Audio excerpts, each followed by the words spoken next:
다음 11번 보겠습니다. 1차 산물은 규격이 통일되지 않아 무역계약상 품질 결정에 많은 어려움이 있다. 1차 산물, 우리가 영어 표현으로는 인코텀스에서 커머디티라는 표현 썼었죠. 가공도가 낮은 원재료들 주로 이렇게 얘기하는 거죠. 다음 거래 물품과 품질 결정 기준에 관한 설명 중 올바른 것을 모두 고른 것을 물었어요. 자, A부터 보면 원면, 생사, 요거는 실 얘기하는 거고요. 얘는 면 제품 얘기하는 겁니다. USQ, 거래가 적합하다. 이거 암기 문제였어요. 사실 이거 거래되는 물품들은 좀 암기가 필요했습니다. 주로 USQ를 사용한다라고 했었어요. A 맞습니다. 자, 올바른 거 고르라고 했으니까 A 안 들어간 2번은 일단 제외해 보겠습니다. 자, B에 보면 목재, 냉동, 어류, 잠재 하자가 있을 수 있는 물건이어서 GMQ 거래가 적당하다. 이것도 여러 번 출제되었던 거고요. B도 맞습니다. 자, 그 다음에 C 보면 곡물, 과일류는 FAQ 거래가 적당하다. C도 맞고요. 자, C 안 들어있는 거 제외하면 4번도 빼고 1번도 빼고 답은 3번인 것 같아요. 자, 4번 보면 인삼 오징어는 sales by sample. 이거 샘플로 하는 건 당연히 아닌 것 같죠. 얘도 USQ에 해당하는 거였어요. 자, 그래서 답은 3번이었습니다. 요번 회차 특징이 간단한 내용을 표로 만들어서 좀 복잡하게 시간 많이 쓰게 이렇게 문제를 구성한 그런 특징들이 좀 보입니다, 지금. 자, 12번 보면 선적 조건과 관련된 신용장 거래에 관한 설명으로 잘못된 것을 물었어요. 자, 1번 보면 할부 선적의 경우 수입자가 판매 계획과 능력, 시황 등을 고려해, 시황은 시장 상황이라는 뜻이죠. 수차례에 걸쳐 물품 공급을 요청할 수 있으며 수출자는 할부 물량별로 지정한 선적 기간 내에 선적해야 된다.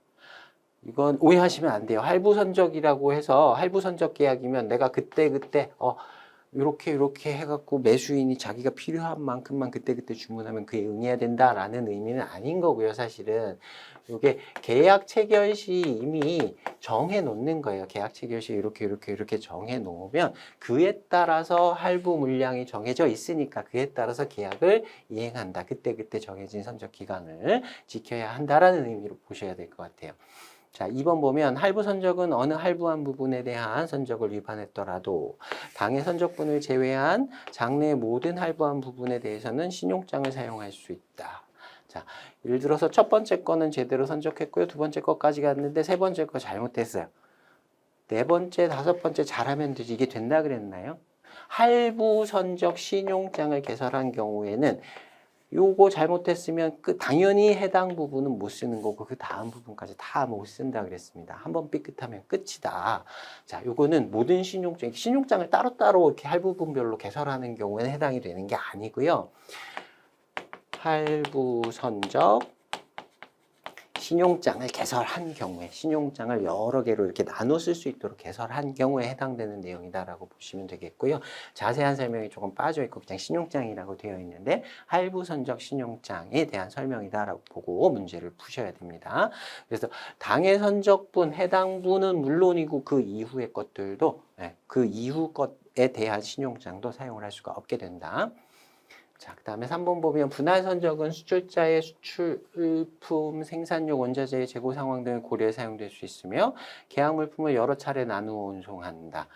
그러니까 쉽게 얘기하면 그냥 수출자가 자기 마음대로 분할하면 된다. 분할 선적이 허용돼 있다면 10번 분할하든 뭐 20번 분할하든 한 번 분할 안 하든 그것도 다 매도인이 알아서 하면 되는 거고 매도인이 그냥 자기가 상황별로 그냥 자기가 마음대로 하면 되는 겁니다. 분할 선적이 이루어지면 운송은 따로따로 이루어지게 된다. 자, 그다음에 4번 보면 신용장에 금지 표시가 없으면 분할 선적이 가능하다. UCP 규정에 분할 선적은 허용된다 이렇게 되어 있었어요. 그래서 별도로 금지하지 않았으면 별도의 아무런 언급이 없으면 분할 선적은 가능한 걸로 해석했었습니다. 답은 2번이었어요. 다음 13번 보겠습니다. 무역계약의 포장 조건에서 화인, 쇼핑마크에 관한 설명으로 올바른 것을 모두 고른 것을 물었습니다. 자, A에 보면 주화인, 메인마크는 다른 화물과의 식별을 위해 특정한 기호를 표시하고 그 안에 수입자의 상호 등을 약자로 표시한다. 이거 어느 회사에서 받는 물건이야 이렇게 마름모 표시를 다이아몬드 표시라든 동그라미 표시라든 이렇게 해서 주화인을 표시한다라고 했었어요. A 맞습니다. 자, 맞는 거 고르라 그랬으니까 A가 안 들어가 있는 3번 일단 제외할게요. 자, B에 보면 케어 마크 주의 표시는 화물 취급상 주의할 점을 외장의 측면에 한다. 보통 측면에 한다는 거고 앞에 다는 경우도 있고 뒤에 다는 경우도 있고 여러 가지 있을 수 있어요. 예를 들어 화물이 물에 젖지 않도록 지시하는 마크 등을 표시한다. 우리가 주로 보는 거는 뭐 파손 주의, 뭐 뒤집지 마시오, 뭐 이런 것들 나와 있잖아요. 거기에 대한 설명이고요. 특별히 이상한 내용은 없습니다. 자, 그다음에 C에 보면 도착항, 포트 마크는 목적지 얘기하는 거죠. 화물이 잘못된 곳으로 운송되는 것을 막기 위해 반드시 표시해야 하는 사항이다라고 했었어요. 화인 중에서 세 가지, 수화인이 누군지, 그 다음에 도착항이 어딘지, 그 다음에 물건의 번호, 그 박스의 번호, 요거 세 가지는 반드시 표시해야 되는 상황이다라고 했었습니다. 복수 항로의 경우는 복수 항로? 항로가 여러 개인 경우에는 뉴욕 via 시애틀, 시애틀을 거쳐서 뉴욕으로 간다 이런 식으로 표시를 한다라는 의미가 되겠죠. 어쨌든 C는 선택적으로 표시한다라는 부분이 틀렸다라는 거 찾아내시면 될 것 같고요. C 들어있는 거 지웠습니다. 자, 그 다음에 D에 보면 NM 줄여서도 얘기했었죠. 노마크하고 무인, 화인이 없다라는 뜻이었어요. 무인 화물이다. 얘는 뭐가 없으면 무인 화물일까요? 선적항 상자 번호가 아니라 도착항. 그다음에 메인 마크가 없으면 어디까지 가는 누구 물건이다가 있어야 나중에 어디에서 내릴지 누구한테 줄지를 알 수 있잖아요. 그래서 그게 없으면 무인 화물이다라고 하는 거고요. 화물이 수출 화주에게 회수되지 못해? 이게 아니라 수하인에게 제대로 목적지에 전달될 수 없으니까 문제가 생긴다라고 고쳐주시면 될 것 같아요. 그래서 D도 틀렸습니다. 그래서 원하는 답은 1번이었어요. A하고 B가 맞는 거다. 다음 14번 보겠습니다. 다음 무역거래 조건 중 청약이나 주문에서 반드시 약정해야 하는 기본 조건으로서 중요도가 상대적으로 낮은 것은 물었습니다. 자, 1번 보면 유닛 프라이스 가격 조건이죠. 들어가야죠. 이번에 commodity and description, 물품 명세예요. 어떤 물건을 거래하는지 당연히 들어가야죠. 3번에 quantity, 수량 당연히 정해야 되죠. 4번에 origin, 원산지예요. 원산지 꼭 들어가야 되나요? 4번이 답인 것 같고요. 이 문제의 문장에서 또 오해하지 마셔야 될 게 무역거래 기본 조건에 원산지가 들어가진 않습니다. 약정해야 되는 제 입맛대로 만약에 문제를 고친다고 하면 무역거래 기본 조건이 아닌 것은 이렇게 하는 게 맞는 말인 것 같아요. 중요도가 낮다. 이게 기본 조건인데 중요도가 낮다라고 원산지가 문제가 안 되는 경우도 많이 있거든요. 그래서 어쨌든 문제의 취지 중에서는 이거는 뭐 외워야 되는 건 아니고 상대적으로 봤을 때 이건 없어도 되겠다 하는 거 고르셨으면 됩니다.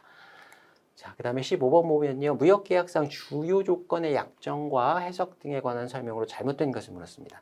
자, 1번에 보면 품질 조건의 점검 매매, sale by inspection, 품질을 직접 inspection, 검사를 해서 확인하는 조건이었죠. 매수인이 거래 물품을 수입지에 수지지 실제로 점검해 품질을 결정하는 방법에는 BWT, 보세창고도 거래, 수입국의 보세창고에 물품이 와 있으니까 매수인이 가서 검사해 볼 수 있죠. 검사해야 된다라는 의미는 아니에요. 할 수도 있고요. COD, Cash on Delivery, 물품이 오면 확인해보고 물건이 계약과 일치한다면 송금해주는 거래니까 물품 확인이 가능합니다. 여기에다가 하나 더 더한다고 하면 Offer on approval, 승인 조건부 청약도 여기에 해당할 수 있어요. 점검 매매. 이건 물건을 보내가지고 피청약자, 매수인한테 보내서 실제로 물건 보고 마음에 들면 구매하고 아니면 반품시키는 조건의 청약이었잖아요. 자, 이렇게 되면 Sale by Inspection, BWT, COD, Offer on Approval 해서 딱 4개가 나와요. 중요해서 그런 게 아니라 사지선다에서는 요 4가지를 조합해서 문제를 만들기가 쉽습니다. 이렇게 기억을 좀 묶어서 기억을 해두시기 바랍니다. 자, 2번 보면 수량 조건을 중량으로 표시하는 중량톤은 메트릭 톤으로 약정해야 1000kg으로 해석이 된다. 톤도 롱톤 있고 숏톤 있었죠. 우리가 일반적으로 우리나라에서 쓰는 건 메트릭 톤이었어요. 총중량, 순중량 등도 구분해 표시하는 것이 바람직하다. 중량의 종류에도 뭐 그로스 웨이트하고 넷 웨이트 이런 거 있었잖아요. 이것도 구분이 필요하다라는 정도 의미로 보겠습니다. 자, 3번에 보면 결제 조건 결정에서 매도인이 우위에 있으므로 상황에 따라 다르긴 한데요. 파는 사람이 유리해요? 사는 사람이 유리해요? 파는 사람은 거의 항상 많습니다. 살 사람이 없죠. 매도인이 우위에 있는 게 아니라 거의 대부분 매수인이 우위에 있어요. 그래서 대부분의 경우에 사전송금 LCDP, OA 방식 순으로 매도인에게 유리하게 결정되는 게 아니라 매수인에게 유리하게 끌려가는 경우가 많겠죠.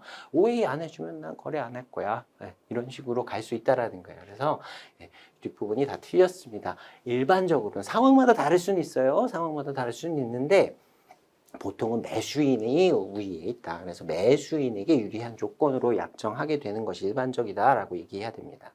자, 4번 보면 가격 조건은 이렇게 나와 있는데 이와 같이 거래 통화 여기 125달러인데 이게 US 달러인지 홍콩 달러인지 뭐 어디 건지 표시를 해야지 문제가 안 생기겠죠. 자, 수량 단위도 넣어야 돼요. 여기는 세트당 125.75달러 이렇게 돼 있어요. 이런 거 넣고요.